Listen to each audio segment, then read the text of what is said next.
Seeking Media in association with boxer world champ Sonny Edwards. I don't know where to start other than probably the most viral video in the last couple of days.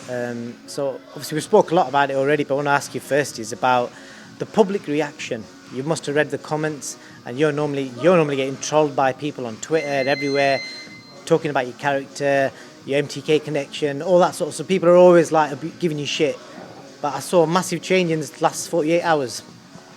Maybe, I don't know, maybe they seen a human interaction that made me look in their eyes in a different light. I don't know.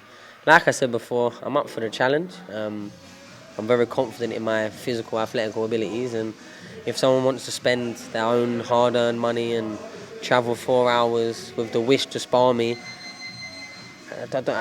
maybe I should turn it down. Maybe that should have been my reaction, but like I said, I didn't do anything untoward him. Caught him probably about 2 or 3 shots that you can really remember. Nothing 100%. Max probably was about 60. More of like a slap than anything, just a little bit more than the taps. But yeah, he wanted that experience more than anything, clearly. So I obliged and gave it to him. It's funny actually.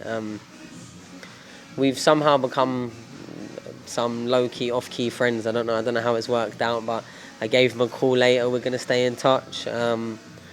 Hopefully push out his story and his what he wants to do. Because if I'm honest, I don't really know. I don't really know what or why he wanted to do it at first. He says he's got his dream of moving to Australia. So, by the sounds of it, there's some financial implications. So hopefully, this amongst whatever else he's trying to do or anything we can do together will put him in a better chance to do that. I mean, a man fighting for the one he loves is probably as the longest standing tale of time. I think we've all heard a familiar story. So yeah, if getting in the ring with a world champion to boost your profile, to try and monetize it, to get you from the UK to Australia to be with a girl you love, then hey, so be it. I'm glad to be a part of it, if I'm honest.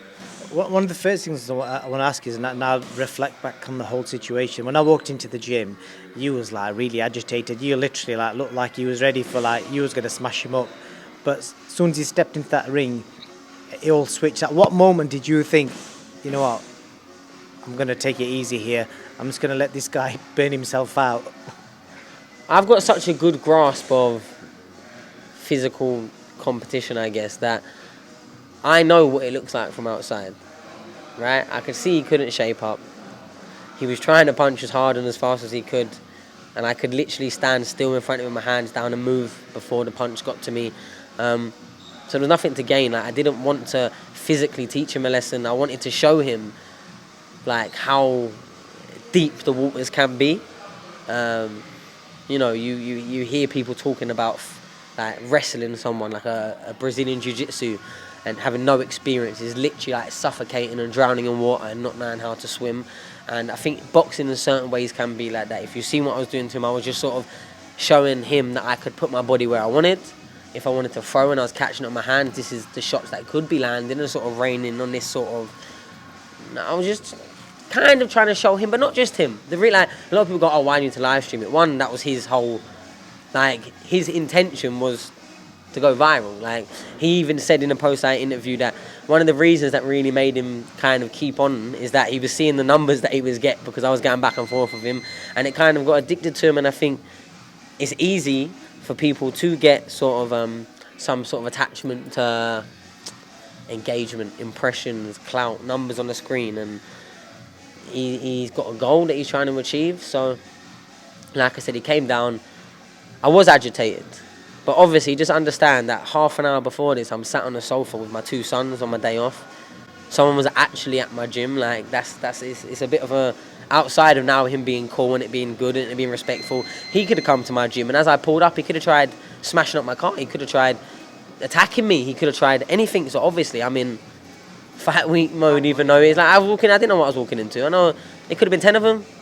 Could have been a trap, you know what I mean? It could have been anything. I didn't think so, and I'm confident enough to think I can walk my left foot, right foot in any situation. So he come down. I was agitated. I wanted to let him know that we're getting in the ring straight now. I was in a rush. I had my 2 kids there.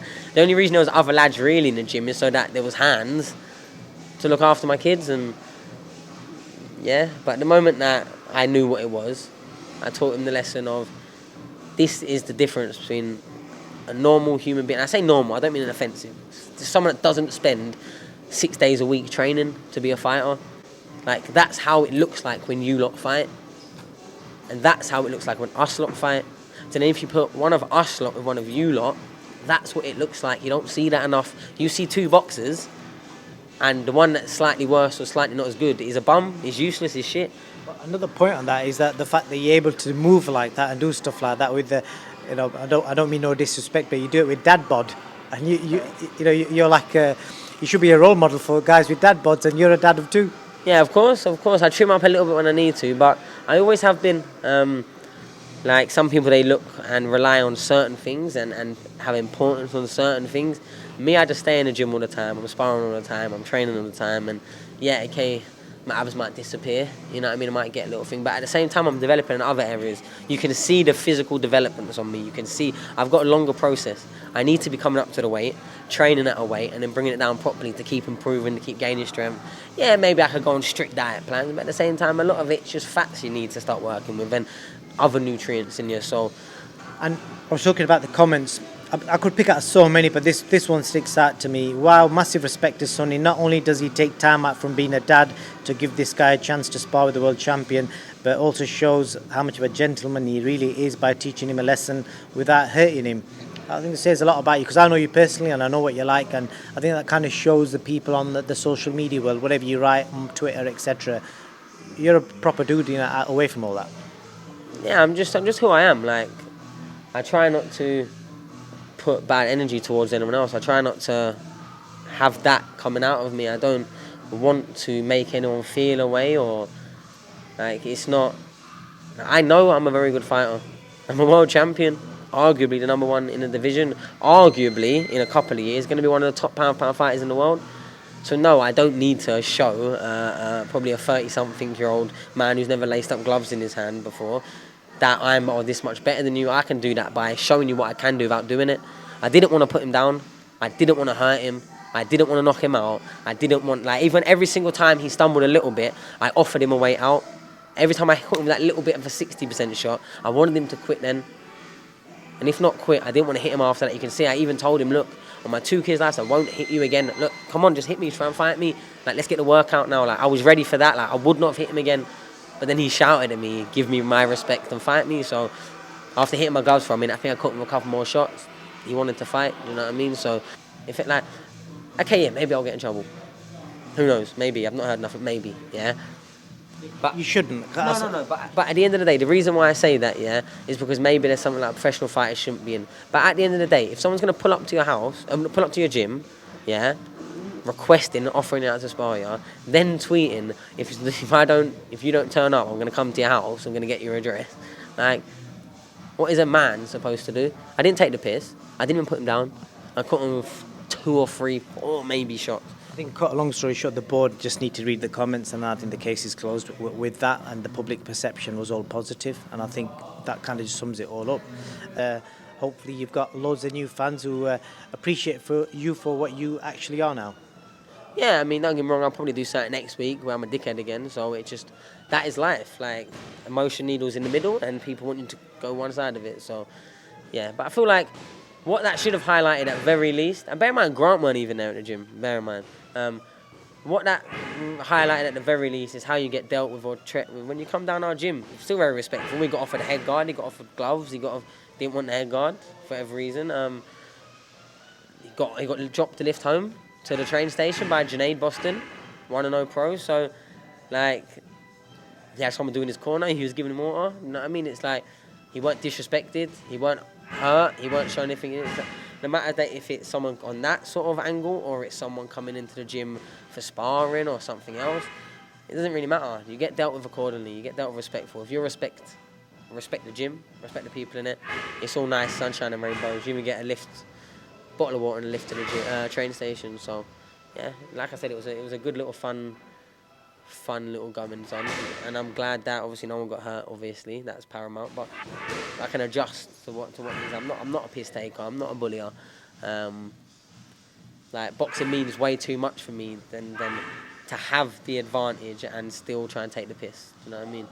It's not what I'm about as a person, to be honest. Probably why I don't hit very hard, because I don't want to hurt no one. Well, you got on paper, you got your first TKO in. I don't know when the last one was, but you got your first TKO. So hopefully it's going to be 20-0 in October, and we'll catch up soon, closer to your fight, Sonny. Thank you for your time, and appreciate it as always. I appreciate it, bro.